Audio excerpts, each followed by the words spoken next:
mudando, assim, eu sempre começo determinadas coisas e eu acabo me movendo para outras áreas ou para outros departamentos dentro daquela mesma área, enfim. Vou virando alguma outra coisa que eu não sei muito bem o que é e vou descobrindo isso ao longo do caminho mesmo. Então, a coisa de uns 3, 4 anos atrás, eu comecei a ficar um pouco entediado com a televisão, fiquei um pouco de saco cheio disso e comecei a procurar uma outra alternativa, uma outra opção para ganhar dinheiro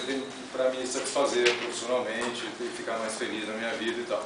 E como eu gosto muito de internet, eu já navegava bastante, já desde 94 também, quando eu comprei meu primeiro Mac, na primeira feira que teve de computadores aqui em São Paulo e tudo. Aí, bom, eu falei, puxa, eu acho que eu poderia de repente começar alguma coisa na internet, pode ser uma coisa legal para mim, eu acho que eu vou gostar. Eu precisava me aproximar dessas pessoas, das pessoas que já faziam internet, eu sabia que já existia no Brasil muita gente trabalhando com isso, mas que não tinha chegado no mainstream ainda, que quem trabalhava com jornal, com rádio, com televisão, até mesmo com revista,